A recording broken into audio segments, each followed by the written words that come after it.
नमस्कार. सतसाहेब. आपलं नाव? मधुरा पुसतकर. आपण कुठून आलात? नागपूर, महाराष्ट्र. आपण काय करत आहात? मी BA फायनल इयरला आहे आणि UPSCची ॲस्पिरंट आहे.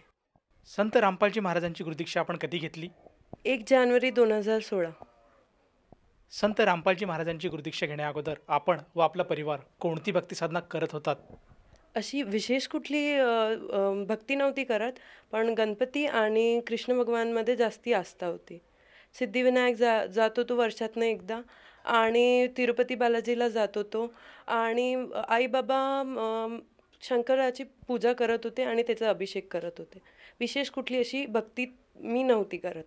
संत रामपालजी महाराजांच्या ज्ञानाबद्दल माहिती आपल्याला कशी कळाली आणि आपण त्यांच्या शरणात कसे आलात? माझ्या आईनी टीव्हीवरती संत रामपालजीचं सत्संग बघितलं होतं, तर तिला ज्ञान झालं होतं. तर ती म्हणे की आपणनी हे घ्यायला पाहिजे. तर मी आईच्या होमध्ये हो मिळवली आणि म्हटलं की आई करते तर आपण पण करायला पाहिजे. विशेष असं काही ज्ञान समजून मी संत रामपालजीची गुरुदीक्षा नव्हती घेतली. जसं तुम्ही सांगत आहात की केवळ आपल्या आईच्या आग्रहास्तव आपण संत रामपालजी महाराजांच्या शरणात आलात. परंतु मला हे विचारायचं आहे की जेव्हा आपण संत रामपालजी महाराजांचा हा मार्ग स्वीकारला, त्यानंतर आपल्याला संत रामपालजी महाराजांच्या ज्ञानाबद्दल काही माहिती कळाली का? किंवा आपण फक्त एक आईच्या म्हणण्यावरूनच आजसुद्धा संत रामपालजी महाराजांची भक्ती करत आहात? नाही, असं होऊ नाही शकत की जो संत रामपालजीच्या असं जुळला आणि त्यानंतर सत्संग ऐकलं, तर त्यानंतर असं वाटलं की संत रामपालजी इतकं संघर्ष करते आहे आणि जे म्हणजे सत्संगातून हे कळलं की आपण इतके वर्षापासून भक्ती करतो, आपले इतकी पिढी भक्ती करत आहे, पण त्याचा काही लाभ नाही. जर आपण सही भक्ती केली असती, जे बरोबर भक्ती आहे ते केली असती, तर आज जो मानव आज ज्या परिस्थितीत आहे त्या परिस्थितीत नसता राहिला. तर हे कळलं की आपली कुठे चूक होत आहे आणि संत रामपालजीचं जे समाजाला इतकं मोठं म्हणजे मार्गदर्शन आहे, त्याच्यावरनं असं कळलं की संत रामपालजी इतकं मोठं काम करते आहे, म्हणजे समाजासाठी इतकं मोठं काम करते आहे.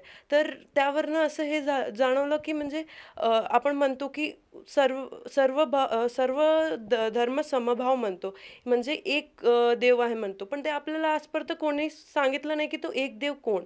तर हे संत रामपालजीच एकमात्र असे संत आहे ज्यांनी सांगितलं, जे सर्व धर्मग्रंथात सांगितलं की कोण तो परमात्मा आहे आणि सर्वात एकच परमात्मा आहे हे सिद्ध केलं. म्हणून ते गोष्ट जास्त मला अट्रॅक्ट केली. आजच्या घडीला जर आपण बघितलं तर आपण एक युवा आहात, त्याचप्रमाणे आपण कॉलेजमध्ये शिक्षण घेत आहात आणि आजचा जो युवा समाज आहे हा मुख्यतः भक्तिमार्गापासून वंचित आहे.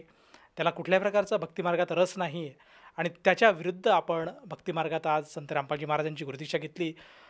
हे जरा आश्चर्यचकित करणारी गोष्ट आहे. तर संत रामपालजी महाराज असं काय ज्ञान देत आहेत की आपण जी काही ट्रेंड आहे ती सोडून आज आपण संत रामपालजी महाराजांच्या भक्तीत आहात?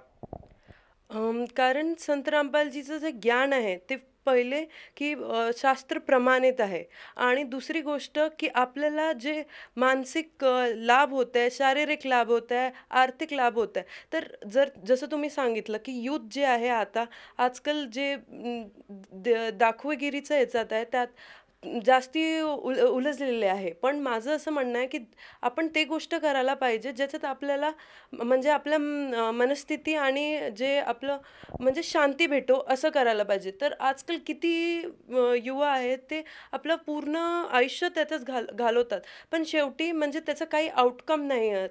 तर मग आपण असं काही जेव्हा आपण भक्ती करतो तर कशासाठी करतो हे आपण म्हणजे आपण लाभ भेटलं पाहिजे या गोष्टीसाठी करतो. तर तसंच जसं हे लोक सर्व वेगळे वेगळे वस्तू करतात, पण त्यामधनं काही आउटपुटच नाही आहे, तर मग त्या भक्तीला किंवा जेही ते ज्याच्यात आउटपुटच नाही कुठल्या गोष्टीत, तर त्या करण्यात अर्थ काय? तर सर्व असे म्हणतात की इतक्या लहानपणापासनं तू का बरं भक्ती करते? तर कारण इथे क्षणोक्षणाचं आपल्याला काहीच हे नाही आहे की समोरच्या पुढच्या क्षणाला काय होईल हे आपल्याला त्या गोष्टीचं म्हणजे हेच नाही की समोर काय होऊ शकते हे सांगूच नाही शकत आपण. म्हणून लहानपणापासून भक्ती करणं हे गरजेचं आहे आणि हे काय जे आजकाल फॅशन किंवा ट्रेंड चाललाय हे 2 दिवसासाठी आहे आणि म्हणजे आपण त्यात म्हणजे हेच नाही हो, सुखीच नाही हो, तर मग ते करण्यात अर्थ काय? वास्तविक जर आज बघायला गेलं तर माणसाला हा जन्म एकदाच मिळतो आणि असं सर्व आज युवा पिढी आज सांगत आहेत, की जो काही जन्म आपल्याला मिळालेला आहे, त्यामधून आपण जास्तीत जास्त एन्जॉय केला पाहिजे. त्याचा पूर्णपणे आपण लाभ घेतला पाहिजे. जे काही आज दुनियेमध्ये घडत आहेत, ज्याप्रमाणे आज इंटरनेटचा जमाना आहे, मूव्हीज आहेत, बॉलिवूड आहे, हॉलिवूड आहे, मॉलिवूड आहे आणि बरेचसे असे जे काही आज मनोरंजनाचे साधन आहेत, त्या साधनामध्ये युवा आपल्याला व्यस्त ठेवतो आणि त्यातनं जास्तीत जास्त आनंद मिळेल अशा गोष्टी तो आज करू पाहत आहेत. त्याचप्रमाणे जो युवा आहे हा पार्ट्या करतो, व्हिडिओ गेम खेळतो. त्याचप्रमाणे जे नको हवे त्या गोष्टी तो करतो आणि त्यातून तो आनंद आपला साजरा करतो. वेगवेगळे सण साजरा करतो, वेगवेगळे उत्सव साजरा करतो, बड्डे सेलिब्रेशन करतात आणि जास्तीत जास्त आनंद कसा मिळेल त्यामुळे तो आज त्या गोष्टीचा आनंद घेऊन आपलं जीवन व्यतीत करतो. तर त्याविरुद्ध आपले विचार काय सांगाल? जे हे म्हणतात की बर्थडे सेलिब्रेट करायला पाहिजे, पार्टी करायला पाहिजे किंवा मूव्ही बघायला पाहिजे किंवा व्हिडिओ गेम्स खेळायला पाहिजे, हे जेही आहे टेम्पररी आहे. आणि जर हे आपण एक म्हणजे दुसऱ्याकडे जायसाठी एक डायव्हर्जन म्हणून आहे. आपल्याला काही मानसिक शांती नव्हती मिळत म्हणून आपण छोट्या मोठ्या याच्यामधनं कसं आपण सुखी किंवा आनंद घ्यायचा म्हणून हे सर्व जे गोष्टी आहे हे कालाने बनवले आहे ताकी आपण जे सद्भक्ती आहे त्याच्यापेक्षा दूर राहू. तर हे आपल्याला समजायला पाहिजे की काय काय बरोबर आणि काय नाही. जेव्हा आपण पहिले पण इतके युग गेले किंवा इतके पिढी गेले तेव्हा हे गरजेचं नव्हतं. आता का बरं हे करते हे याच्यासाठी कारण कलियुगमध्ये मोक्षाचा मार्ग चालतो आणि ते नाही झालं पाहिजे म्हणून कालाने हे ते आता बनवलं आणि आपण त्यात गुरफटून राहू तर आपल्याला मोक्षाची प्राप्ती नाही होईल. म्हणून संत रामपालजी हे मर्यादा सांगतात की आपण ह्या याच्यात नाही म्हणजे उलझलं पाहिजे म्हणून संत रामपालजीने हे मर्यादा दिली आहे. जसं तुम्ही सांगत आहात, की संत रामपालजी महाराजांनी खऱ्या अर्थाने सद्भक्ती सांगितली आहे आणि मानव जन्माचा जो उद्देश आहे, मूळ उद्देश तो सांगितला आहे आणि जो आजचा समाज जो टेम्पररी सुख पाहत आहेत, त्या सुखाकडे न बघता आपण आध्यात्मिक जे सुख आहे, जे परमानंद आहे, त्याचा लाभ आपण घेतला पाहिजे आणि म्हणूनच आपण संत रामपालजी महाराजांच्या मार्गात आहात. तर या मार्गात आल्यानंतर खऱ्या अर्थाने आपण काही म्हणू शकाल का, की आपल्याला आध्यात्मिक ज्ञानाची प्राप्ती झाली किंवा आपल्याला जो परमानंद आहे तो मिळाला आहे किंवा कुठल्या स्वरूपात आपल्याला शारीरिक, मानसिक, आर्थिक अशा स्वरूपात आपल्याला कुठल्या प्रकारची संतुष्टी या साधनेतनं मिळाली आहे का? हो, जसं आपण म्हणतो, की कुठल्याही गोष्टीची आपण भक्ती याच्यासाठी करतो, की आपल्याला त्याच्यातनं सुख व्हावं. तर सर्वात मोठं हे सुख मिळालं, की मोक्षाचा मार्ग मिळाला. जीवन कसं व्यतीत करायचं त्या गोष्टी परमात्माने सांगितल्या, की कसं एका म्हणजे मनुष्याने राहायला पाहिजे, कसं आपलं जीवन त्यांनी तारायला पाहिजे. संत रामपालजी आणि मोक्षाचा मार्ग चालू केला आहे, हे सर्वात मोठं मला लाभ झाला. दुसरा लाभ हे झालं, की एकदा आम्ही कुठनं तरी येत होतो आणि म्हणजे सेवा करूनच येत होतो. सोबत माझी आई, मी आणि मागे 5 भगत होते आणि रात्रीचा वेळ होता. म्हणजे 8-9 झाले असेल जेमतेम. तर आम्ही की नाही एक हायवे न घेता शॉर्टकटनी जात होतो. तर तिथे पूल होता. तर पूल काय म्हणते थोडा तुटलासा होता. तर आई त्याच्या 2-3 महिना पहिले त्या पूलवरनं गेली आहे. तर म्हणे गाडी निघून जाईल. तर आम्ही गाडी टाकली आणि गाडी म्हणजे तो पूल असा तुटला होता, की जो लेफ्ट साईडचा जो चक्का होता तो त्यात जाऊन अडकला. तर मग मी म्हटलं आवाज झाला. मग मी काहीच नाही ना ब्रेक दाबला ना हँड ब्रेक हे केलं. पण परमात्माची इतकी रजा की ते ऑटोमॅटिकली गाडी थांबली आणि सर्व भगत त्याच्यातनं उतरले. कोणाला काही एक प्रतिशत खरोच पण नाही आली आणि काय म्हणतात गाडीला सुद्धा काही नाही झालं. मग नंतर आम्ही निघाल्याच्या नंतर जितकेही तिथले जगतवाले होते ते म्हणे की असं कसं शक्य आहे की तुम्ही सर्व याच्यातनं न काही होता तुम्हाला तुम्ही कसे निघाले. तर त्या दिवशी असं वाटलं की नाही संत रामपालजीचा जर सानिध्यात आज नसतो राहिलो तर आज इथे आपलं जीवन संपलं असतं. दुसरं लाभ हे झालं की माझ्या बाबांना प्रेतबाधा होती. तर संत रामपालजीच्या दयाने प्रेतबाधासुद्धा परमात्माने त्या गोष्टीचंही निवारण केलं. दुसरं माझे पप्पा खूप ड्रिंक करायचे आणि माझे पप्पा बिल्डर आहेत, तर त्याच्यामुळे ते जो पूर्ण सराउंडिंग होता, तर त्याच्यात ते नेहमी त्यांना असं कॅज्युअल वाटायचं, की आपण म्हणजे पार्टी करणं हे तर नॉर्मल आहे बा. पण त्याचा आमच्या घरी खूप म्हणजे त्याच्यामुळे खूप त्रास व्हायचा. आले की भांडणं व्हायचे, सर्व आपल्या आपल्या रूममध्ये राहायचे, कोणी एकामेकांशी बोलायचं नाही, खूप शांत हे राहायचं. आणि कधी-कधी जेव्हा पप्पा नाही जायचे, तर आम्ही एकदम खुलून म्हणजे सर्व मिळून राहायचं. तर मी विचार करायचे, की का बरं असं नेहमी का बरं नाही राहू शकत? तर संत रामपालजींनी त्याही गोष्टीवर दया केली. पप्पाचं जे ड्रिंक होती किंवा सिगारेट पित होते किंवा खरा खात होते, तेही संत रामपालजींनी निवारण केलं आणि आता आम्ही 4ही जणं सोबत मिळून भक्ती करतो, सेवा करतो, सत्संगमध्ये जातो आणि परमात्म्याने खूप दयाकडी केली. मिळून आम्ही आमचे जेही फॅमिली हे आहे ते ते रोज ते रूटीनचे आम्ही गोष्टी करतो. जसं की आपण सांगत आहात, की आपले जे वडील आहेत, त्यांना व्यसन होतं. ते दारूचं व्यसन करत होते. त्याचप्रमाणे जे काही गुटखा आहे, खर्रा आहे, त्याचं सुद्धा ते सेवन करत होते. तर मला हे विचारायचं आहे, प्रामुख्याने केवळ संत रामपालजी महाराजांकडनं गुरुदीक्षा घेतल्यामुळे त्यांचं हे जे व्यसन आहे पूर्णपणे सुटलं, हे कसं काय शक्य आहे?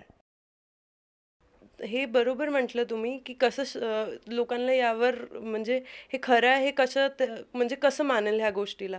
पण मी सांगते माझ्या पप्पांनी खूप प्रयत्न केले.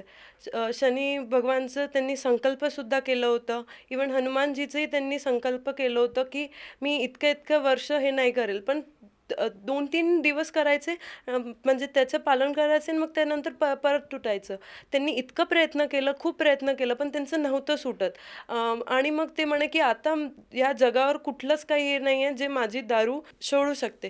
तर मग जेव्हा नामदान घेतलं, त्यानंतर पप्पाचं ऑटोमॅटिकली हे सोडलं. तर तो डिफरन्स आम्ही बघितला, की पहिले किती म्हणजे हे व्यसनाचे अधीन होते आणि आता किती आहे. तर म्हणजे आता म्हणजे त्यांना अजिबात म्हणजे अल्कोहलचं हे सुद्धा स्मेल सहनसुद्धा नाही होत. तर इतका मोठा डिफरन्स संत रामपालजी महाराजमुळेच आला. तुम्ही यापूर्वी असा उल्लेख केला होता, की आपले जे वडील आहेत त्यांना भूत-प्रेत बाधा होती. तर ह्या परिस्थितीमध्ये ह्या ज्या समस्येमध्ये आपल्या वडिलांना असा काय त्रास होत होता, की आपण सांगू शकाल, की ती एक भूत-प्रेत बाधा होती?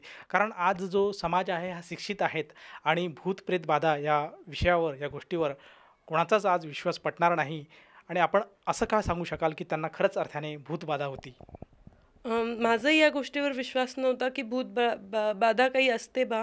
पण संत रामपालजीच्या शरणात आल्याच्या नंतर संत रामपालजीने हे सांगितलं, की असं असते आणि आम्हाला डिफरन्स कळालं. कारण जेव्हा पौर्णिमा यायची ते वेगळे वागायचे आणि जेव्हा नॉर्मल दिवस राहायचं तेव्हा ते वेगळे वागायचे. म्हणजे जेव्हा सण त्योहार असायचं तर ते खूप चिडचिड राहायचे आणि म्हणजे कुठल्याच गोष्टीला ते एक्सेप्ट नाही करायचे, की असं झालं बा म्हणून. आणि मग जेव्हा कुठला सण त्योहार नाही राहायचा किंवा पौर्णिमा नाही राहायची, तर ते इतक्या चांगल्याने म्हणजे जे आम्हाला पाहिजे असतं तेव्हा आम्हाला फिरायला न्यायचे सोबत गाडीत. तर आम्ही म्हणू इतका डिफरन्स का बरं? तर हे संत रामपालजीच्या शरणात आल्याच्या नंतर आम्हाला माहिती झालं, की त्यांना प्रेतबाधा होती. म्हणून हे अशामुळे हे 2 डिफरन्स किंवा 2 रूप त्यांचे पाहायला मिळत होते. तर आता जेव्हा संत रामपालजीच्या ह्याच्यात सानिध्यात आलो, तर त्यावरून कळलं, की हे का बरं होत होतं आणि आता परमात्म्याची इतकी दया आहे, की सण असो, पौर्णिमा असो, कुठलंही काही असो, जे म्हणजे प्रेतबाधा दूर झाली त्यामुळे कुठलंच काही हे नाहीये. आम्ही मिळून सर्व सत्संगात जातो, सर्व मिळून खुशीने राहतो. या व्यतिरिक्त आपल्याला किंवा आपल्या परिवाराला संत रामपालजी महाराजांच्या सद्भक्तीमुळे काय-काय चमत्कार किंवा काय-काय अनुभव आपल्याला अनुभवायला मिळालेत? संत रामपालजीची खूप दया राहिली आहे. आर्थिक फायनान्शियलीही परमात्माने खूप दया केली आहे. कोरोना काळाच्या अगोदर बाबांनी प्लॉट घेतला होता, म्हणजे लेआउट घेतलं होतं आणि त्याला सँक्शन करून प्लॉटमध्ये म्हणजे सेल करायचं होतं. पण लॉकडाऊन असल्यामुळे सर्व म्हणजे चिंतित होऊन गेले होते, की आता कसं बा? म्हणजे फक्त घेतलं आणि आता सेल करायचं बा, तर लॉकडाऊन लागलं. तर आता कसं करायचं? सर्व असे चिंतित झाले होते. पण आईचं आणि माझंही असं म्हणणं होतं, की ठीक आहे, जे होईल ते होईल परमात्म्याच्या दयाने. जसंही परमात्म्याची रहम राहील तसं होईल बा. आणि मग बाबा म्हणे, की आता काय करायचं? तर आम्ही काहीच नाही केलं. फक्त जे आपलं सोशल मीडियावर थोडंसं जे स्टेटस असते ते अपलोड केलं आणि फोन करून हे केलं. तर परमात्माची दयाने लॉकडाऊनमध्ये तो पूर्ण जे लेआउट आहे तो पूर्ण लॉकडाऊनमध्येच काय म्हणते सेल होऊन गेला, आणि तेही फक्त फोनवर झालं. ते परमात्माची खूप मोठी दया राहिली आहे. जसं आपण सांगत आहात की संत रामपालजी महाराजांच्या शरणात आल्यानंतर आपल्याला व आपल्या कुटुंबाला शारीरिक, मानसिक, आर्थिक या सर्व स्वरूपात लाभ प्राप्त झाला आणि खऱ्या अर्थाने आपल्याला मोक्षाचा मार्ग मिळाला. तर आपल्या या अनुभवातून, आपल्या या साधनेतून आपण भक्त समुदायाला काय संदेश द्याल? संदेश तर नाही, मी विनंती करते की 84 लाख योनीनंतर आपल्याला मनुष्य जन्म मिळतो. तो कशासाठी मिळतो? मोक्षासाठी मिळतो. म्हणून तत्वदर्शी संत म्हणजे पूर्ण संताकडनं किंवा पूर्ण पासनं नामदीक्षा घेऊन आपण भक्ती केली पाहिजे. हेच मी निवारण म्हणजे रिक्वेस्ट करते. जसं की आपण आज साधकांना रिक्वेस्ट करत आहात की पूर्ण संतांकडनं गुरुदीक्षा घेऊन आपल्या जीवनाचं कल्याण करायला हवं. तर ह्या भावनेतनं एखाद्याला जाणवलं की आपण सुद्धा संत रामपालजी महाराजांची गुरुदीक्षा घ्यावी, तर ती व्यक्ती किंवा तो साधक संत रामपालजी महाराजांची गुरुदीक्षा कशी घेऊ शकेल? संत रामपालजीचे अनेको चॅनलवर सत्संग येते आणि त्याच्या खाली पट्टीसुद्धा चालते. त्यावर तुम्ही फोन कॉल करून जवळच्या नामदान सेंटरचा ॲड्रेस घेऊन तिथे नामदान घेऊ शकता. आणि सोशल मीडियावर पण भरपूर जसं ट्विटर झालं किंवा इंस्टाग्राम झालं किंवा फेसबुक झालं, यावर सुद्धा संत रामपालजीचे पेज आहे. त्यावर तुम्ही जाऊन नंबर हे करून नामदीक्षा घेऊ शकता. जसं तुम्ही सांगत आहात की संत रामपालजी महाराजांनी आज समाजावर एक दया केलेली आहे आणि सोशल मीडिया हा एक प्रामुख्याने मोठ्या प्रमाणात आज मीडिया उभारलेला आहे आणि त्याद्वारे संत रामपालजी महाराजांचं ज्ञान हे जगभरात आज प्रसिद्ध होत आहेत. जसे की आपण सांगत आहात की इंस्टाग्राम आहे, फेसबुक आहे, ट्विटर आहे, त्याचप्रमाणे यूट्यूब आहे आणि जे काही टी व्ही चॅनल आहे त्या बऱ्याचशा टी व्ही चॅनलवर संत रामपालजी महाराजांचे सत्संग आज प्रसारित होत असतात आणि त्या सत्संगादरम्यान प्रसारित होत असताना काही नंबर फ्लॅश होतात. त्या नंबरवर जर साधकाने संपर्क साधला तर त्याला अगदी थोड्याशा वेळात आपल्या जवळच्या नामदान केंद्राची माहिती मिळते आणि तेथे जाऊन तो व्यक्ती संत रामपालजी महाराजांची गुरुदीक्षा घेऊ शकतो. मला प्रामुख्याने हे विचारायचं आहे की या गुरुदीक्षेसाठी त्या साधकाला किती पैसे मोजावे लागतात? आपण जेव्हा नामदान सेंटरवर जातो आणि नामदान घेतो तर तिथे कुठल्याच म्हणजे निशुल्क असते, फ्री ऑफ कॉस्ट असते. आपल्याला तिथे एक पैसाही खर्च नाही करावा लागत. उलट जेव्हा आपण तिथे जातो तेव्हा जे सामग्री ते देतात ते फ्री ऑफ कॉस्ट असते. तर जे आपण नामदान घेतो ते फ्री ऑफ कॉस्ट होते आणि आपण जवळच्या नामदान केंद्रावर जाऊन नामदीक्षा घ्यावी. धन्यवाद सतसाहेब. संपूर्ण विश्वामध्ये 500 पेक्षा जास्त नामदीक्षा केंद्र आहेत जिथे निशुल्क नामदीक्षा दिली जाते. निशुल्क नामदीक्षा प्राप्त करण्यासाठी आणि अधिक माहितीसाठी संपर्क करा 7030303951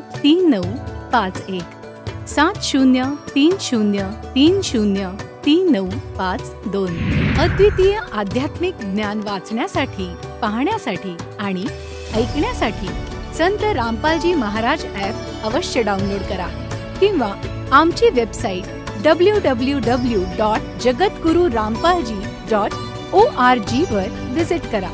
आम्हाला सोशल मीडियावर फॉलो करा. सर्व पवित्र धर्मांच्या पवित्र शास्त्रांवर आधारित प्रमाणित अनमोल पुस्तक ज्ञानगंगा किंवा जगण्याचा मार्ग यापैकी कोणतेही एक पुस्तक निशुल्क मागवण्यासाठी आपण आम्हाला आपले पूर्ण नाव, पूर्ण पत्ता, पिनकोड आणि फोन नंबरसह लिहून 7030303951 किंवा 7030303952 या नंबरवर SMS करू शकता किंवा 7030303950 या नंबरवर व्हॉट्सअप देखील करू शकता.